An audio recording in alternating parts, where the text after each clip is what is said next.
Bom, a gente vai continuando falar um pouquinho sobre a história do cristianismo, isso é muito interessante. E agora a gente vai falar sobre a mensagem de Jesus.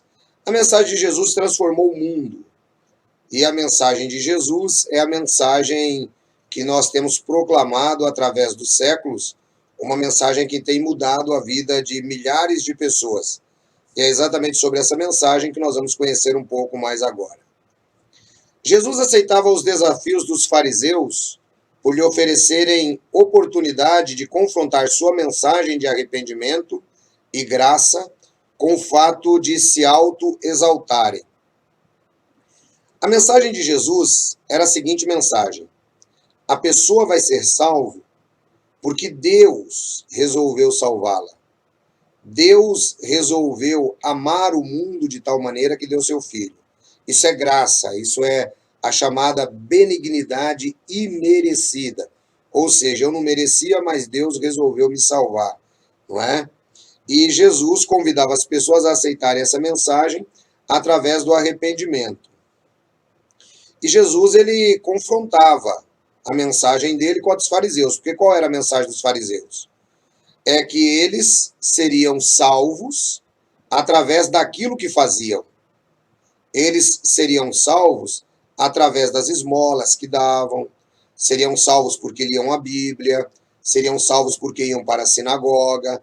Muito parecido com alguns grupos religiosos hoje, não é? Essas pessoas acreditando que poderiam ser salvas porque faziam obras, e Jesus está mostrando que não.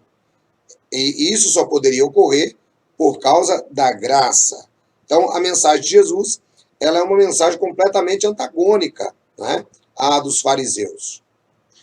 Em certa ocasião, provavelmente quando os peregrinos dirigiam-se a Jerusalém para uma das grandes festas, Jesus falou sobre dois homens que haviam se dirigido ao templo para orar. Que tremendo contraste havia entre eles. Um era fariseu e o outro, surpreendentemente, coletor de impostos. Com a perícia de um ator, o homem sem pecados ficou em pé e orou. Ó Deus, graças te dou, porque não sou como os demais homens que praticam a extorsão, são injustos, são adúlteros, e tão pouco como este cobrador de impostos. Jejuo 2 vezes na semana e dou os dízimos de tudo o que possuo. Lucas, capítulo 18, versículos de 11 a 12. Seja como for, era isso o que ele pedia para si mesmo, e não apenas uma falsa ostentação vazia. Os fariseus destacavam-se nos atos de retidão, jejuando e dizimando, o que os mantinha afastado dos homens depravados. A falha desse indivíduo estava na exaltação que fazia de si mesmo e no olhar cruel que tinha em relação aos outros. Os fariseus se consideravam os únicos justos e viam aos demais mortais sob uma rígida condenação. Olha que interessante, como isso é parecido com alguns religiosos dos nossos dias. Qual foi, então, o pecado daquele homem? O pecado daquele homem era achar que ele era justo. Era achar que, por causa dos seus próprios méritos, ele poderia ter algum tipo de justificativa perante Deus. Então ele aponta os pecados dos outros. E, conforme mostrado aqui, os fariseus, eles eram conhecidos por causa dos seus atos de retidão. Olha, eu tenho uma vida íntegra, eu tenho uma vida pura, então eu posso apontar os erros dos outros. Esses eram os fariseus. Conhece algum tipo de organização religiosa que assim o faz, em nome de manter a organização pura? Talvez você conheça. É exatamente assim que o sistema farisaico fazia, ao passo que desprezava os outros, colocando rótulos. Os fariseus, por exemplo, chamavam aquelas pessoas que não faziam parte da sua organização de Anarhetz, que significava povo da terra ou povo comum. Assim também algumas organizações religiosas hoje tentam colocar rótulos nas pessoas, como por exemplo a Organização das Testemunhas de Jeová, que se julga no seu modo farisaico como sendo uma organização de Deus, que Deus fala através deles, que eles são melhores porque eles desenvolveram um sistema de moral e que as outras pessoas são pessoas descrentes que estão lá fora, ou mesmo aqueles que saíram, são como cobradores de impostos e desassociados. Veja, o sistema é muito parecido. E aí o que é que nós observamos? Nós observamos que Jesus, ele condena veementemente essa autoexaltação dos fariseus. Agora vamos à atitude do cobrador de impostos. Enquanto isso, o coletor de impostos disse: Senhor, tem misericórdia de mim, pois sou pecador. Digo-vos em toda a verdade, disse Jesus, que este desceu justificado para sua casa, e não aquele fariseu. Impossível haver maior contraste do que aquele entre a fé do fariseu e a atitude do movimento de Jesus. Uma se baseava na observância de centenas de leis religiosas dos judeus, e a outra na negação de si mesmo e na crença na misericórdia de Deus. Perceba que interessante, nenhum sistema religioso ele poderá fazer por você o que a graça de Deus fez na sua vida. O sistema de Jesus, que é mais ou menos o mesmo que eu venho pregando aqui já há muito tempo no nosso canal. O sistema de Jesus qual era? O sistema de Jesus era a negação de si mesmo e a crença na misericórdia de Deus. Ou seja, você nunca poderá ser salvo porque pertence a uma organização religiosa, você nunca poderá ser salvo porque você faz algum tipo de boa ação, você nunca poderá ser salvo porque você segue os 10 mandamentos, você nunca poderá ser salvo porque você deixou de fazer isso ou aquilo e está fazendo, isto ou aquilo. Não. O movimento de Jesus era diferente do movimento dos fariseus. O movimento dos fariseus se baseava na observância de centenas de leis. Assim como hoje, vários grupos religiosos, não é? Vários grupos religiosos. Olha, você, para estar no nosso grupo, você tem que fazer isso, tem que fazer isso, tem que fazer isso, tem que ser assim. As testemunhas de Jeová controlam a vida da pessoa nos mínimos detalhes, conforme nós conhecemos. Agora, o movimento de Jesus, qual que é? O movimento de Jesus é a graça de Deus e a misericórdia. É interessante, essa semana, alguém entrou aqui no nosso canal e fez uma pergunta. Ancião, aí no local que você se reúne, quando alguém peca, o que é que você faz?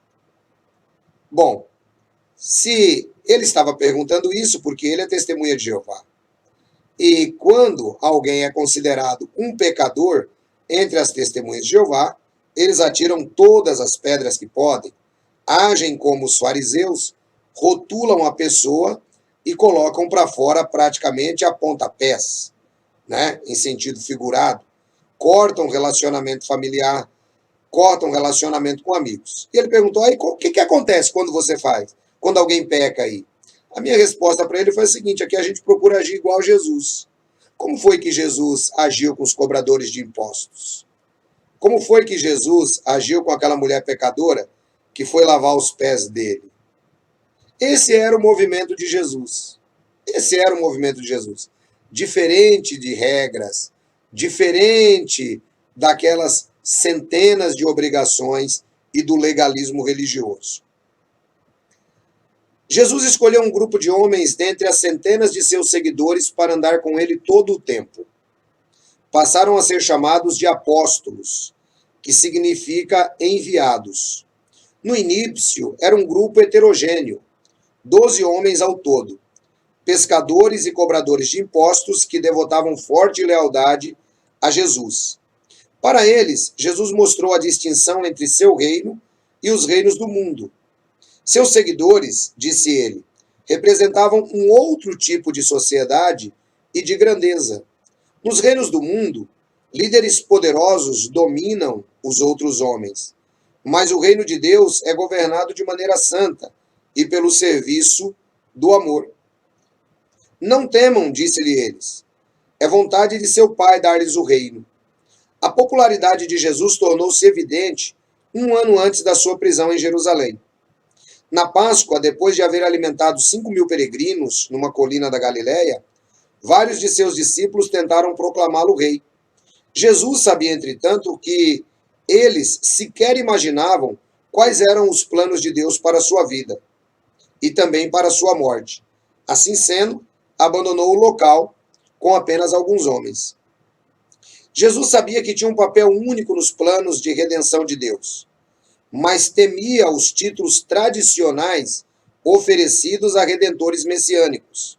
As multidões confundiam as coisas facilmente. Sua imagem, ensinando aos 12 homens, forma-se ao longo das linhas de Isaías que compõem o retrato do servo sofredor. Desprezado e rejeitado pelos homens, e pelas suas pisaduras fomos sarados. Isaías capítulo 53, versículo 5. E da descrição de Zacarias que falava de um rei humilde montado em um jumento. Olha só que interessante. O movimento de Jesus era um movimento completamente diferente do movimento religioso da sua época. O movimento de Jesus baseava-se na lei do amor. O movimento de Jesus baseava-se nos princípios da salvação pela graça. Jesus escolhe 12 apóstolos. Isso aqui, pessoal, é uma coisa muito importante. Veja que Jesus, ele poderia simplesmente ter andado sozinho durante aqueles 3 anos e meio. Mas não. Haviam centenas de pessoas que andavam com ele. Mas uma coisa que a palavra de Deus nos mostra e nos ensina é que cristianismo sempre foi e sempre será relacionamento. Significa você negar a si mesmo em prol do próximo. Foi para isso que Jesus Cristo veio e morreu. Assim ele escolhe aqueles 12 homens, e aqueles 12 homens passam a andar em tempo integral com Jesus. Isso é um exemplo para nós. É um exemplo que nós também devemos seguir as palavras de Jesus. Devemos dividir. Onde tiver 2 ou 3 no meu nome, ali eu estou. Devemos procurar ter uma vida um pouco mais abnegada. Devemos procurar dividir o nosso pão. Devemos procurar amar o próximo. Essa é a palavra de Jesus e esse é o movimento e a mensagem dele. O reino de Deus pode começar com você. O reino de Deus pode começar com você. O reino de Deus não é um sistema religioso. O reino de Deus não é Jesus Cristo e os 144 mil. O reino de Deus pode estar no dividir o pão com aquela pessoa que precisa. Então, é assim que os cristãos começaram a viver diante das palavras de Jesus. Foi assim que os cristãos passaram a entender que o reino que Jesus pregava era diferente do reino de Roma. Era diferente dos reinos que eles haviam conhecido. Essa é a mensagem de Jesus. Amar ao teu próximo como a ti mesmo. Então, qualquer um que pratique isso está, na realidade, seguindo o movimento de Jesus.